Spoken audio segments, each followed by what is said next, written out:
It's only entertainment. Welcome back to the Talking Hedge. I'm Josh Kincaid, capital markets analyst and host of your Cannabis Business Podcast.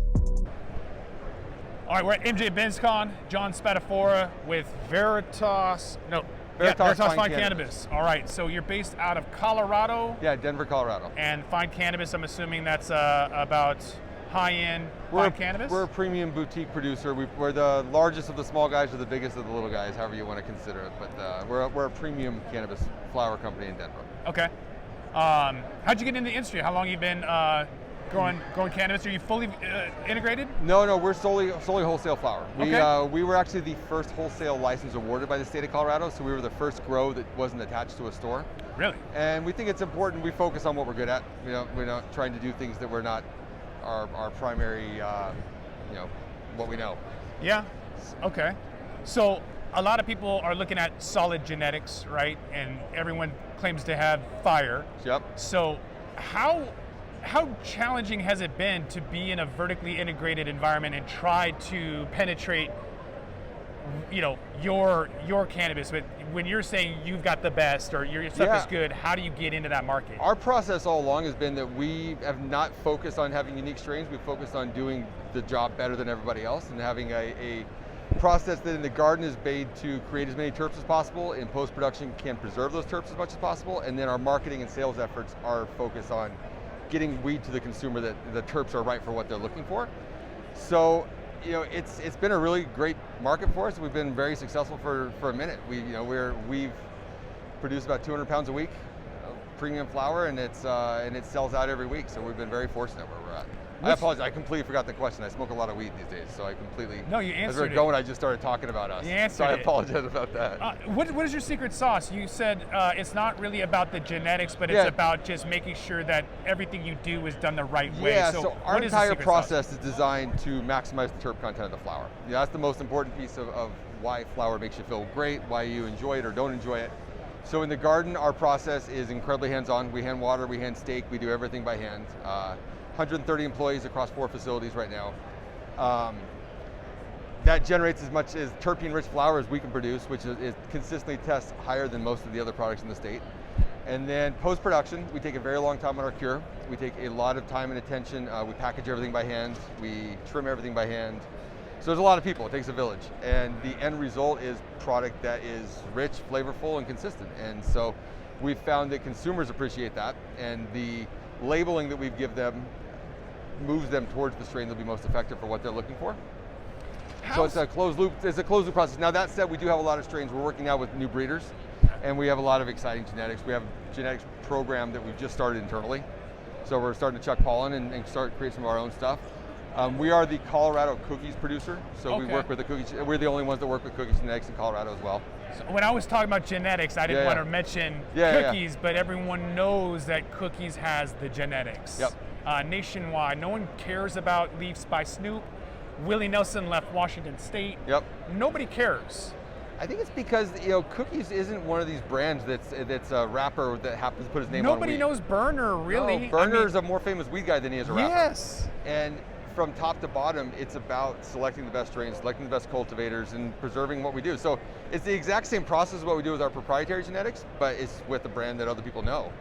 And it's my business partner said something really interesting. Today's consumer, for the most part, has only grown up buying legal weed. They're used to going in a store, asking questions, and having an opinion. I don't know about yourself, date myself, that's not how I grew up buying weed. I grew up buying weed for a guy who had it. No, I think everyone should have to go and just buy something they have no idea if it's indica or sativa. You have no idea, and you should be forced to have that one option. Right. Because that's how we grew up. That's how we grew up doing it. And so today's consumer is not grown up that way. They've grown up going into stores and talking to people who are educated and listening to people like yourself, and they know what they want. And so I think it's our job as a cultivator to be able to give them what they want, to provide that kind of product, and to then, classify it in a way that people can make an educated decision. That's how you get true fans of the brand. How did you position yourself to become the front runner for, I'll just say genetics? Sure. I know that's not your thing, it's just doing the right thing, and that's how you got selected as Cookies Colorado genetics selection, but how'd you get there? For us, I think it comes down to transparency. At the end of the day, if you look at why Cookies gets great genetics, it's because they share the credit with the breeder who created them. They help to share that spotlight, and these breeders are incentivized to work with them. That drives extra attention to the breeder. We take a very similar approach. We don't take credit for things we didn't do. We go through and we're very clear about what we're trying to accomplish and who we're working with to get there. And I think that the consumers appreciate that. It's like if you're a breeder, you'd much rather share your strains with someone who's going to drive more attention to you, and put your name on the bag and make people care about you as a breeder, because that creates a market for all of your other strains as well. And I think that Cookies started that. We've certainly always had that approach, and we've learned from Cookies how to communicate that better and how to articulate that. So, do you think corporate America can come in and replicate the Budweiser to become, it's not very good beer in my opinion, sure, but a lot of people drink it. So if you're this high-end thing, yep.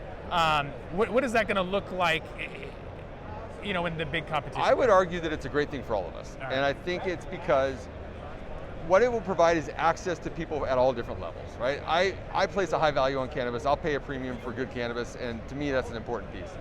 A lot of people don't have that understanding of the plant and don't place that premium. They might get into it at a lower price point, or they might not be able to spend as much money. So I think that corporate cannabis and standardizing it and looking forward to the day when you can go into a bodega in New York and buy a 5-pack of joints for $12, I think that's a great thing. It won't be ours, but we've found that as markets, Colorado was the first recreational market. We've found as the market matures, consumer tastes mature too.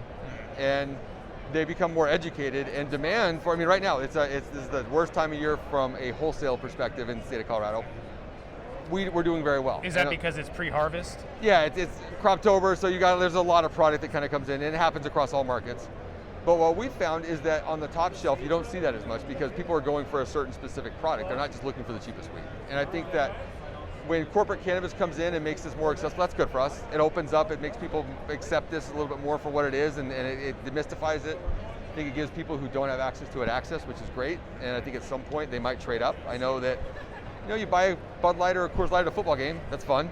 Still it doesn't mean you don't buy a great, IPA when you're barbecuing with your buddies. And I think that spreading that access is a good thing for all of us. Mm-hmm. Are you looking to expand out of Colorado at all? Yeah. You're looking for strategic partnerships to take on your SOPs, or what? No, with quality being such an important part of what we do, we've always focused on company-owned assets. So we are in the process of a fundraise right now, just actually getting started, with eyes on a couple of states. So it's going to be a matter of how the money comes in and what our partners are going to prioritize, but we have our eyes on the West Coast, we have our eyes on a couple places in the East Coast. For our brand, we feel that it's probably going to be best to follow a microbrew style model where you might try and set regional hubs that service areas. For us, one thing that's important is not just the quality of cannabis, we're a big part of our community. We're involved, we participate with charities, we do collaborations with artists, and it's tough to do that across the whole country. So I think when we do expand, we want to be a part of the fabric of wherever we're going. And for us, it's less about producing as much as we possibly can, and it's producing a lot of great and hopefully growing very organically that way. So for our investor audience in India, there's a lot of entrepreneurs with that market. We've got some investors in North America and South America, Europe. For anyone who's interested in finding out maybe more about you, how they can hire you or work with you, as well as just kind of find out more about your company. Sure. Where are you at, and how can they get a hold of you? So veritascannabis.com is the best place. We've got a great website. It's got a tremendous amount of information about products, what we're putting out, where it's located, what our process is. There's an investment inquiry there as well. Our banker is out of New York. It's Wavecrest Financial. So it's a great guy. Charles Womack is his name. If anybody's in the financial community and they're interested, we're actively engaged in a fundraise right now, like I said, for this expansion. So. All right, man's looking for money. Hit him up. All right, let's make some money together. I want to thank my guest, Jon Spadafora. He's with Veritas Fine Cannabis. Thanks for being on The Talking Hedge. Thank you, man. Appreciate it. Appreciate it. I'm Josh Kincaid. This is The Talking Hedge. Don't forget to like, share, and subscribe, or don't, and I'm out. Don't forget to smash that like button on your way out and check out these other videos that we've got.